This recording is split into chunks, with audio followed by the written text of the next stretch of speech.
इब्राहिम अलैहिस्सलाम जी सीरत दसे थी सभिनी ले भलो थी।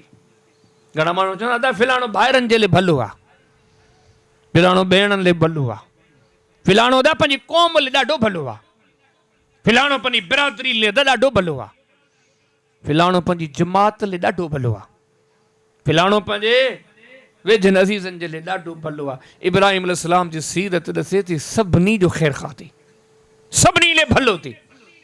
और ॾिसो वाक़ियो जो हाणे हिकिड़ो हिसो ज़िक्र कयो मां, फरिश्ता आया न मानी खाइण का जवाब ॾेई छॾियो, चवण लॻा असीं इंसान थोरी जो मानी खायूं, हे इंसानी शक्ल में आया आहियूं। अच्छा पोइ कीअं आया आहियो? आया आहियूं तोखे पुट जी ख़ुशख़बरी ॾियण, तोखे पुट थींदो।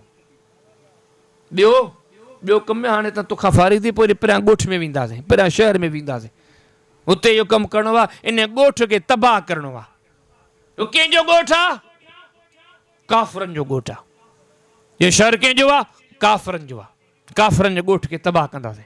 थोरी देरि सोचो, अज़ीज़ बि कोन्हनि, माइट बि कोन्हनि, मोमिन मुसलमान बि कोन्हनि, कलमे पढ़ण वारा बि कोन्हनि। इब्राहिम अलैहिस्सलाम ईअं कोन जो छा आहे काफ़रनि खे बर्बादु करण वञो, देरि न कयो, तकिड़ो कयो।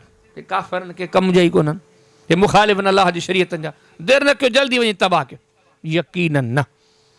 अल्लाह जो क़ुरान फरमाए तो इब्राहिम अलैहिस्सलाम जे जुमला ॿुधा न, युजादिलुना फी क़ौमि लूत जे ने सिलसिले में, क़ौमि लूत जे ने माण्हुनि जे सिलसिले में इब्राहिम अलैहिस्सलाम अल्लाह जे फ़रिश्तनि सां बहस में शुरू थी वियो। तव्हांजो उन्हनि चयो या इब्राहिम आरिदन हादा इन्नहु क़द जा अम्रु रब्बिक व इन्नहुम आतीहिम अज़ाबुन गैरु मरदूद। एतिरे क़दर जो चवण लॻा इब्राहिम ही कानून तय थी चुको आहे, ही कानून पास थी चुको आहे, ही अमर अची चुको आहे तुंहिंजे रब जे तरफ़ां, हे बचना आहिनि ई कोन के। पर अल्लाह जो क़ुरान ही बुनियादी नुक़्तो ॾसे थो, हे इब्राहिम अलैहिस्सलाम जी सोच ते नज़र कयो, सभिनी जो ख़ैर ख़ाहा। हीअं न आहे त काफ़रनि जी बसी आहे हिन खे बर्बादु कयो वञे, न, हे काफ़रनि जो बि बदख़ा कोन्हे।